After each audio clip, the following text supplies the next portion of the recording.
Selamat pagi, saudaraku.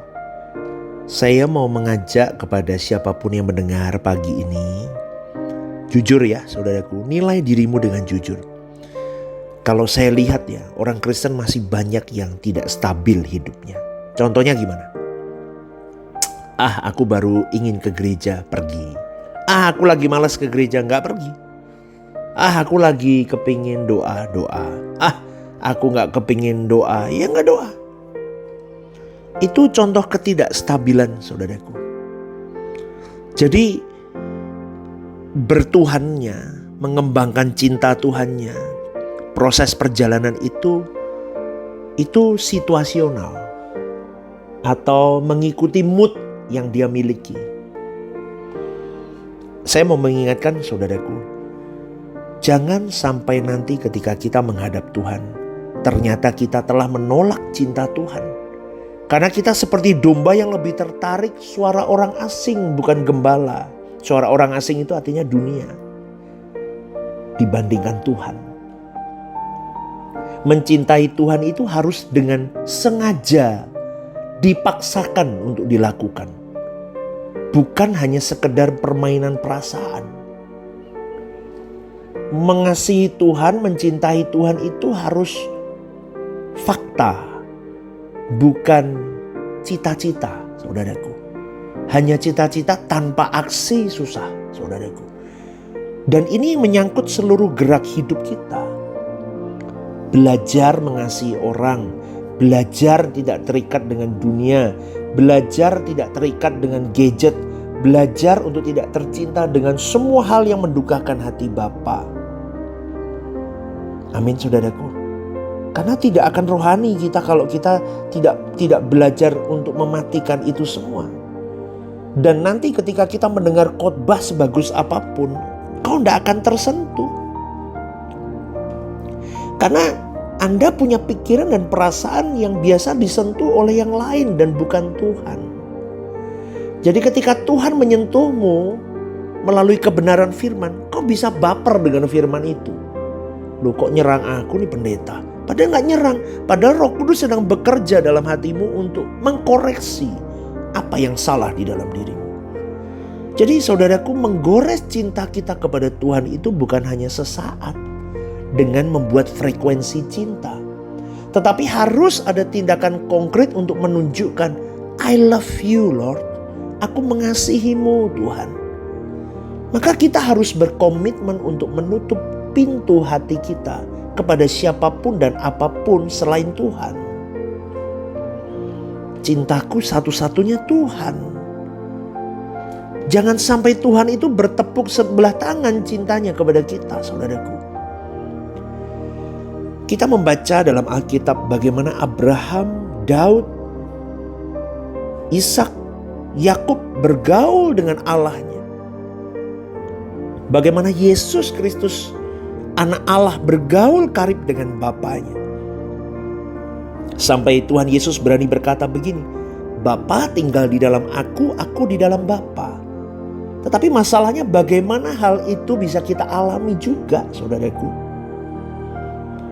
Bagaimana menghidupkan Tuhan yang memang hidup di dalam hidup kita. Maka harus ada interaksi, yaitu kita bisa mencurahkan cinta kita kepada Dia. Dan Dia juga merasakannya. Mari kita sedang berjuang untuk menyelamatkan diri kita dari pengaruh dunia. Tentu Tuhan Yesus yang menyelamatkan kita dengan mati di kayu salib. Tapi apakah kita mau keluar dari penjara dosa, penjara kedagingan, penjara nafsu? Itu tergantung kita, saudaraku. Dulu pintu kita dikunci, tapi Tuhan sudah membongkar kunci itu. Sekarang pintu penjara itu sudah terbuka. Tinggal kita mau keluar nggak dari penjara itu. Loh, pintunya udah dibuka kok. Tapi banyak orang Kristen yang nggak mau keluar dari penjara itu. Tangan Tuhan sudah terulur, tapi Tuhan tidak paksa kita keluar.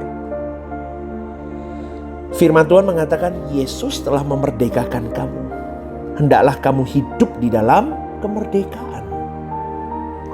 Kalau kita masih gampang marah, tersulut marah, dikit-dikit ngambek, dikit-dikit mutung, dikit-dikit baper, dikit-dikit tersinggung, dikit-dikit ngambek. Masih hidup dalam perjinahan, matre, ya, nipu sana, nipu sini.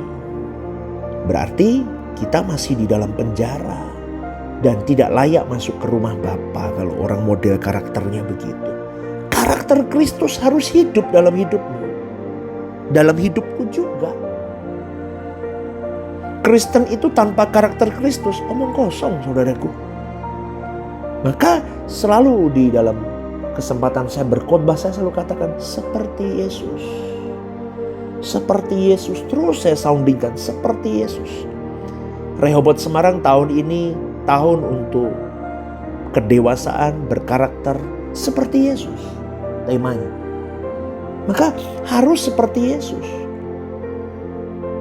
Begini saudaraku, Yerusalem baru itu hanya dihuni oleh orang yang tidak bercacat, tidak bercela. Memang pastor sudah begitu. Loh, saya berjuang. Makanya saya ajak jemaat-jemaat saya untuk berjuang sama. Teman-teman seperjuangan dengan saya hidup sama. Amin saudaraku. Karena saya tahu suasana dunia kita ini jahat sekali. Kalau kita tidak punya komitmen yang kuat, kita tidak punya komunitas yang kuat, kita tidak punya keunitian yang kuat, kita kebawa arus oleh dunia ini saudaraku. Maka selalu saya ingatkan, menangkan dirimu, menangkan generasimu, menangkan keluargamu. Jangan anggap semua sudah baik-baik saja. Makanya pendeta itu harus berjuang dulu supaya umatnya lihat. Jadi contoh, jadi teladan. Pendetanya aja masih cinta dunia, terus mau apa saudaraku? Itu gambaran saya dulu.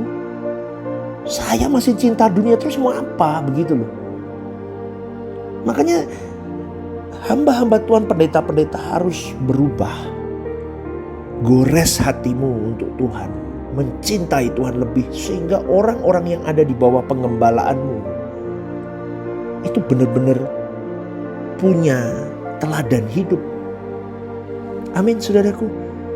Bukan hanya punya sekedar niat sesaat, tapi kita benar-benar punya komitmen, tekad untuk menggores hati kita dari menit ke menit, jam ke jam, hari ke hari. Coba Anda tanya dalam dirimu sendiri, jujur ya, apa hebatnya hidup ini? Tidak ada saudaraku. Apa hebatnya? Kalau pendeta seperti saya, kalau jemaatnya banyak hebat. Gak ada, nothing. Itu bukan milikmu jemaat itu saudaraku. Itu milik Tuhan. Maka kau harus mempertanggungjawabkan balik ke Tuhan suatu hari nanti. Apa yang sudah kau ajarkan, apa yang sudah kau lakukan. Mau kau bawa kemana itu mereka?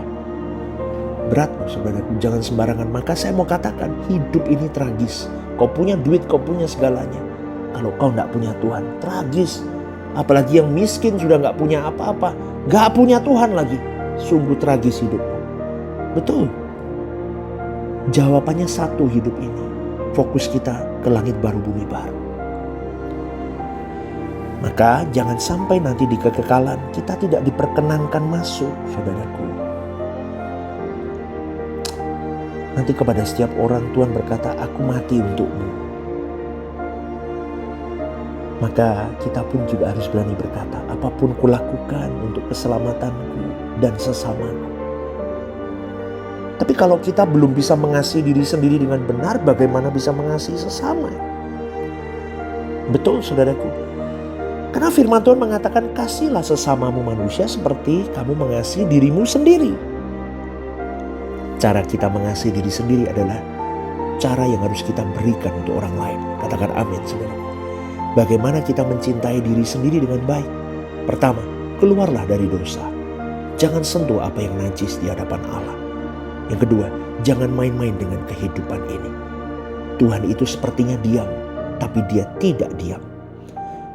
Amin. Amin. Firman Tuhan, pendeta, dari renungan-renungan begini, khotbah-khotbah minggu, hamba-hamba Tuhan sudah mengingatkan.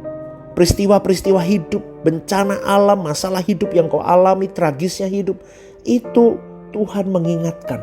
Mestinya engkau dan saya mulai sadar. Suatu hari nanti kita tidak akan bisa mengelak dari kekekalan. Suatu hari nanti kita tidak bisa berkata, aku tidak tahu Tuhan. Tidak bisa saudaraku.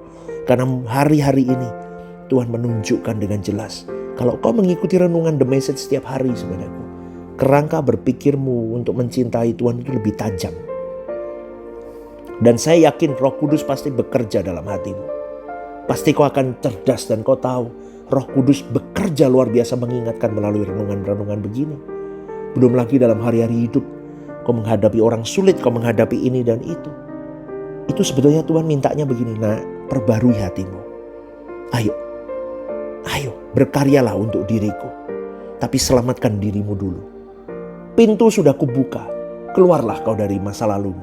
Keluarkan, bereskan hidupmu. Amin saudaraku. Kalau engkau sungguh-sungguh berusaha untuk didapati Tuhan tidak bercacat, tidak bercela, maka kita akan dijadikan Tuhan sebagai kawan sekerja Allah. Kita akan diproteksi Tuhan dengan cara yang khusus, cara yang istimewa. Serangan boleh datang dari manapun, tapi Tuhan sudah memberikan kepada kita perlindungan. Benar kata Tuhan, orang yang mengasihi Dia tidak akan pernah dipermalukan. Amin saudaraku, maka berjuanglah mulai hari ini. Selamat pagi, Tuhan memberkati.